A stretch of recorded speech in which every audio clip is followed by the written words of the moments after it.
Hey everyone, this is Stevie Richards. In today's video, hopefully this will be the first out of many videos that we talk about and educate you and hopefully give you a little bit of a perspective into the nuances, the details, the ergonomics, fundamentals, ring positioning, all that good stuff when it comes to the professional wrestling business.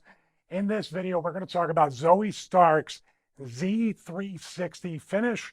And whenever somebody has 360 degrees or 360 in the name of their finish and they want to do it to me, I instantly get nervous. And that's what we're going to talk about here, because one of the staples when you're trying to figure out what a finish will be, at least for yourself, or if you're a creative person trying to figure out a finish for a pro wrestler, you have to take into account, can anybody in the locker room take this finish? Is it a finish that anybody of any size, height, weight, can they take the finish? This finish here, I would argue, is not one of those finishes because you have different heights, different weights, and also the fundamentals of this finish are kind of a little weak. So also, I discovered what should be Zoey Stark's finish, and we're going to talk about that. First and foremost, I'm an expert in taking at least part of this move, which is basically a backflip, which I have no experience doing very well, into a go to sleep, which I have a lot of experience taking a lot of go-to-sleep finishes from a guy you may have heard of, CM Punk. So let's look at Zoey Stark here. This is from Saudi Arabia. She's interfering in the Becky Lynch Trish Stratus match, and she comes from under the ring apron, grabs her, and then proceeds to do the Z360. Now, we're going to take a look, and we're going to frame this up, and I'm going to try to talk a little bit about this finish right here, because I really think that it's too cooperative and it looks too, how should I say, rushed. It's way too rushed. In a professional wrestling sense, if you're doing a move like this, you want to be able to set it up. And even when she's wrestling in her matches, she's just going right into it and it's over before the fans even know what happened. So as we're looking right here, we can frame by frame go. And this is the part, once again, we're not even going to talk about the fact that she kind of doesn't really hold on to the opponent too well.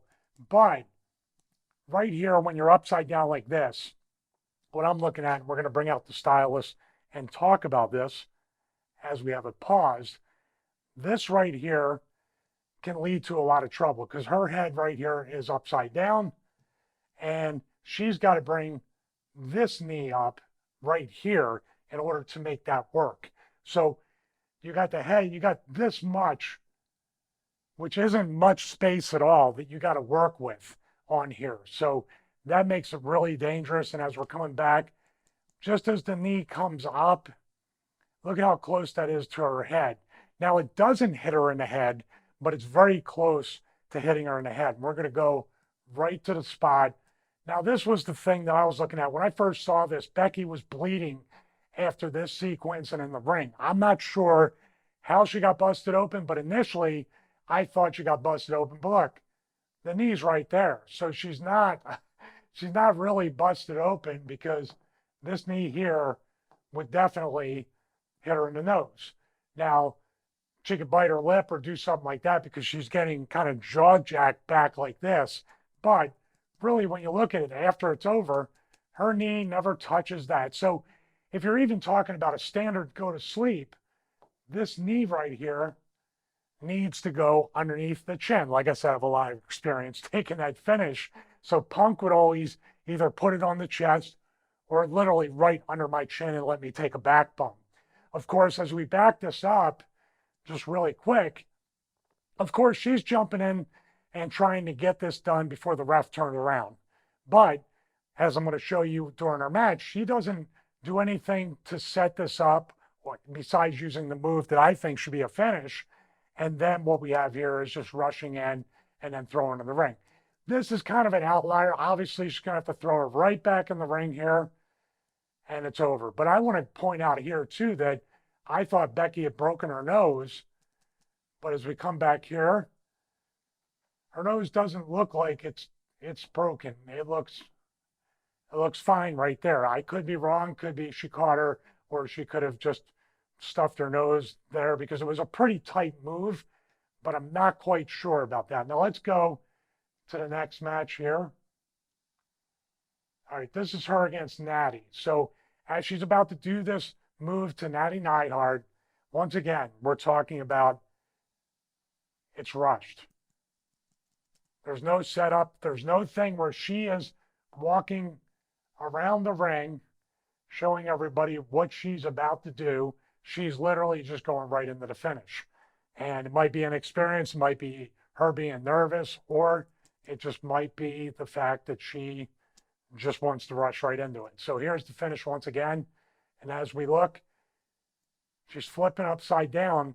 She's in a very dangerous spot right here, Natty, who, once again, her hand is right there. Her head is right there. There's so much stuff.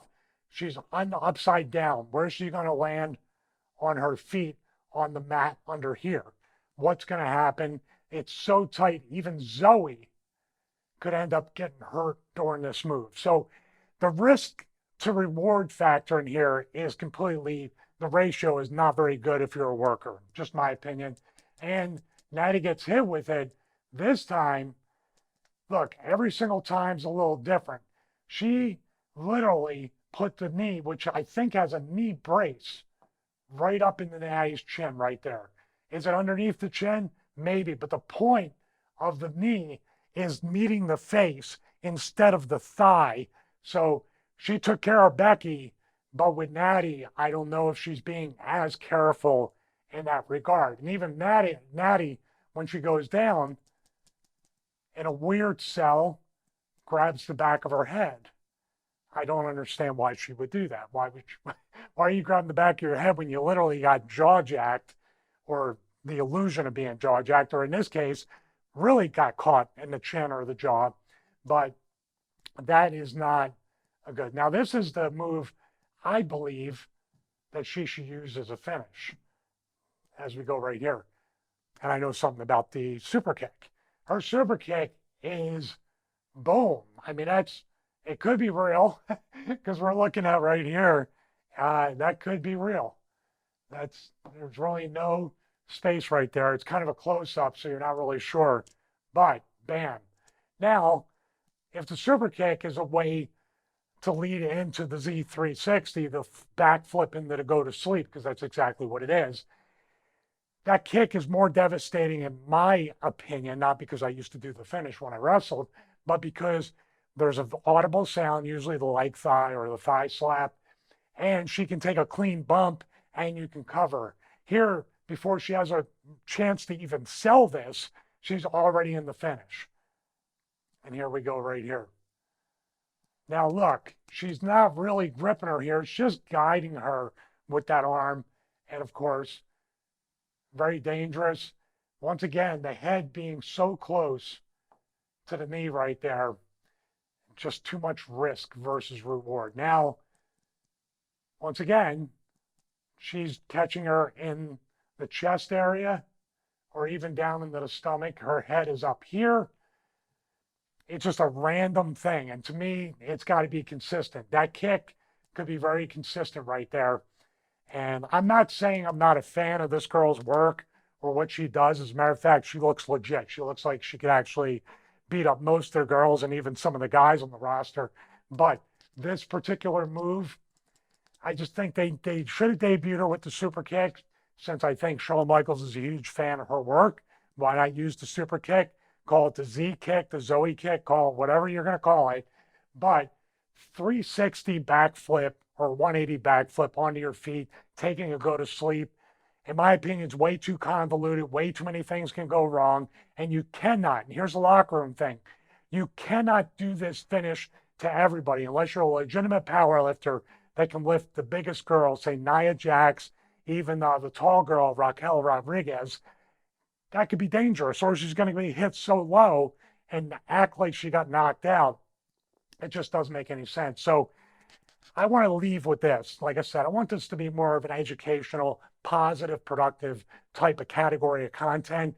This girl has talent. This girl can do stuff. She can wrestle like the guys from what I see, which is great because it puts legitimacy and credibility back into the business, especially the women's division.